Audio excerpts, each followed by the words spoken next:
It's the Relapse and Recovery Chronicles, the Recovery and Relapse Chronicles, whatever the fuck you want to call it. And today, there's a lot going on, a lot of good shit going on. I got me a nice stable job that I like. Right now, I'm sitting out here in front of the CPS office. I just dropped off my kids' clothes and toys and stuff for Christmas. I just moved out of the little shelter I was in into a stable living environment. I got my own little spot, and yeah, a lot of amazing things. But I came on today to talk about a support system, and I've talked about this before. But in light of or in lieu of a lot of the stressful things that I've been going through with this CPS case. And there's so many other different things that could go on in a person's life when they're fresh in recovery that could be stressful. You need support. You need a support system. If you find yourself a little bit more triggered than normal, you find yourself thinking about using drugs more than normal, wherever you are, wherever you're living, wherever you are, you probably don't need to be there. I'm not gonna say you don't need to be there. I'm gonna say take a look at where you are and assess whether or not you need some more support for yourself. And I looked at where I was, which wasn't a bad place, but I realized that I needed some more support for myself. I really needed a group of women that were going through recovery too to be around me. I needed some accountability too, just support and accountability. Like, damn, dog, this is not my what's going on here with the tone? But anyway, yeah. And I'm feeling good about the decision that I made. I got to pay rent there, but I might as well go and get in the habit of being responsible and paying somebody to live somewhere. Might as well. And I'm just so excited about the way things are going right now. Because like I told y'all, my last court date, I don't know if I did come back and tell y'all about that court date or not. Yeah, I did. My last court date, I was 70% in compliance and 70% complete and 100% in compliance with my family plan. Now, after that, I ended up having a family meeting with everybody that's involved in my little girl's case, that case that just came about. And there's a lot of misinformation going on in that case. There's a lot of malice happening. There's a lot of abuse of power. There are a ton of lies, basically documented lies and inconsistencies in the caseworker's story. And if I had the money to pay for a lawyer, I would win the case. It's a guarantee I would win the case. Just like them people won that $100,000, I would win a bunch of money. I just don't have the money for the lawyer. I'm going to send a shout out. This is a plea. This is a shout out to anybody that knows a good lawyer. Because it's not saying I don't already have a good lawyer, because I do. But I need somebody that's getting paid so that they can go all the way. Because once they go all the way and get to looking at some of the things that have been said and comparing certain things that even the people that they say they interview say they haven't said, it'll be a wrap. It'll be a complete wrap. Somebody would lose their job.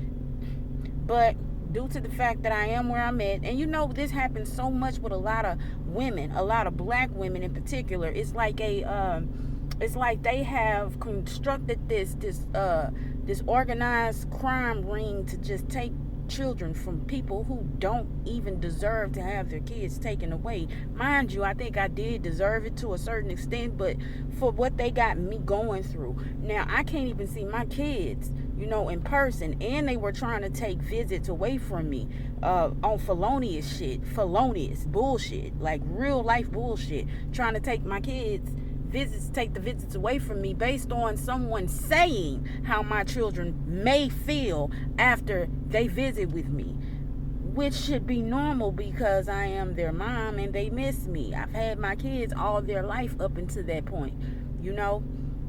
Mind you, I didn't get my kids taken away because I was abusive or I had them in a dangerous situation. I got my kids taken away because I was still using while I was pregnant and the baby came out with drugs in her system. Now, that's not to say that's any better than any other situation that could get your kids taken, but let's just be honest. I was a good mom. I didn't treat my children bad, and I always made sure that they were safe. and I should go into another video about why I kept using. One thing is for sure, it was a very selfish decision to do so, but I was in so much pain behind the person I was pregnant for. Mind you, we still dealing with each other, and I don't understand why. I don't know. I'm in love. I am. I'm not gonna leave him alone. I'm not. Oh God, I think I'm saying too much, but anyway. But anyway, that's a totally different situation. But I can't invest myself too much emotionally with him either, because I just can't set myself up for that kind of failure or that kind of letdown, because I am fresh in recovery and I don't want to relapse. But again, like I was saying, support is extremely important right now during these times, because I know, and I'm looking at it like I every time I get out of one of those meetings, I go to thinking about wanting to use a whole lot. Who is this? I go to thinking about wanting to use a whole lot more than normal. That's why I'm bringing this to people's attention. You go through certain situations that call for you to have a certain type of support.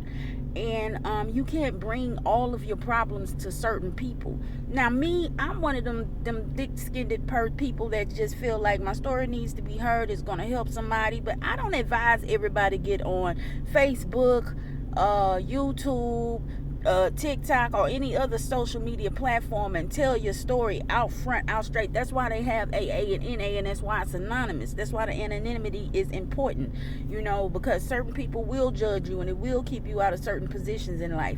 And me personally, I'm creating my own positions in life, and I've gone up the middle. I'm not going left or right. So there's nothing or nobody that can stop me from doing a bitch ass thing because of a bitch ass thing that got to do with my past or my story. Not a bitch ass thing. Nobody can stop me from doing what I'm getting ready to do.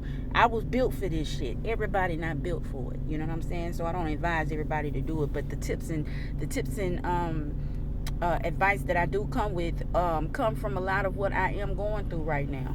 So I do want to make it known that I'm very vulnerable, you know what I'm saying, and susceptible to relapsing these past couple of weeks, because I've been stressed the fuck out. So I just decided to move all together into a whole nother sober living home that was going to be more tailored to the needs that I have right now. And a really great thing is they have sister houses for where I'm at that would allow me to have my kids there, even if I don't get my apartment beforehand, And I just want you to be aware that you have to start making decisions based on your situation at that time. And not even your situation, your circumstances, because you could have the same situation going on in a different circumstance, and because the circumstance is different, the situation could turn out different for you. I would like to go into an example, but I'm not. But I'm not.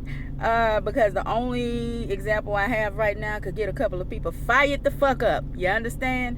But basically just coming in to let y'all know that I'm doing a whole lot better. I did just drop my kids' stuff off. I'm feeling real good about myself. I'm feeling real good about my situation. And support. I needed a certain type of support, so I went to go get that certain type of support. I'm coming back with another video today, and I don't exactly know what I'm going to be talking about yet, but I know it's time for me to start picking it up. I had to step back for a little bit and really get my mind right and start getting myself grounded mentally, emotionally, and spiritually, so that I can fight this fight, because this is a fight. This is a major fight. This is one of the toughest things I've ever been through in my life. But my mama warned me, though. She told me, all the decisions that I made in my life was going to affect me and my kids. Well, not even me. She said my children for the rest of their lives. And this is one of those situations that's occurring right now. And I just can't see me giving up. I just can't see me giving up on my kids. I can't see me not being a mom, for the rest of their lives, for the rest of my life. I just can't see that happening. So I'm grateful for the support that I do have outside of the recovery fellowship. My lawyer is awesome. She's the shit. I love her. You know what I'm saying? As long as I'm fighting for myself, she's willing to fight for me. I remember that lady told me, she said, if you fuck up, you're on your own. She said it's just like a black mama would tell her child. If you fuck up, you're on your own. So I'm like, okay, I got it. I'm fit to do this. Yeah, but just wanted to come and talk about you getting yourself some support and getting yourself stable in your recovery. You can't make everything happen in one day.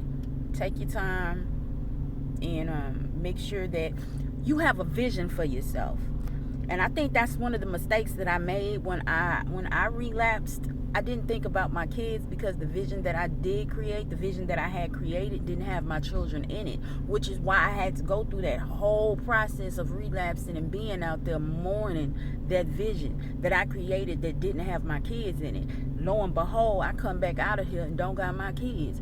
That's because the vision that I had for myself previously didn't include my children, and it should have. Well, the new vision that I have includes my kids, period. I mean, at some point I kind of felt like they was holding up my progress and I couldn't do what I wanted to do with my life because I had to be a mom, and I kind of was a little bit resentful. I don't feel that way no more. I know now that they are one of the most beautiful blessings that a person could ever have. Children, they are. And I made serious mistakes in my thinking patterns when it came to my kids. Had I not been thinking the way that I was thinking, none of this would have occurred, But I was just so mad and upset and angry at being a single mom and some of the decisions I had made to make these kids with some of the people that I made them with. I was angry. But I'm not angry no more. I'm real focused on the beauties that I do have and having it a whole lot more beautiful with my kids involved. There's a certain therapeutic that comes. Look, I created a word, nigga. I'm a neologist around this bitch. A certain therapeutic, nigga, that comes with being a mother that I had taken for granted. I hadn't even looked at it the way that it needed to be looked at in order to not make the mistakes that I made. So things are changing. The most important thing that's changing is my mind. My mindset. My spirit is changing along with my mindset.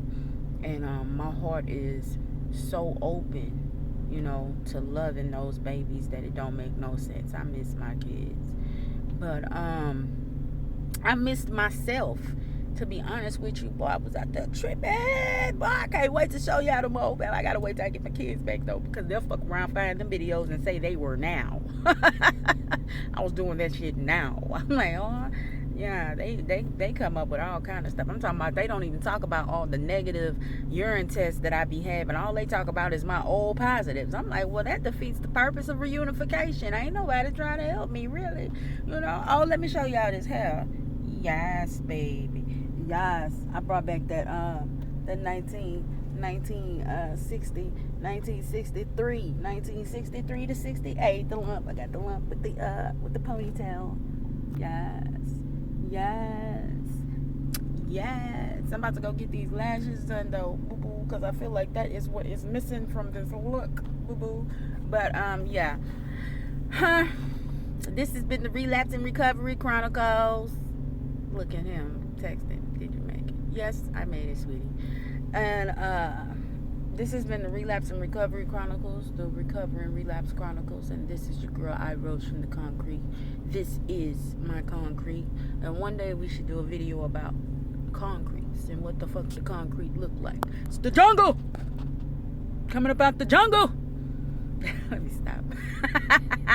Alright, y'all, I appreciate you for watching the video. If you did watch it, please I'm not just bad for clicks, shares, or subscribes. Fuck with me if you fuck with me. If you don't fuck with me, that's fine. Okay? Do what you want to do. Boo boo.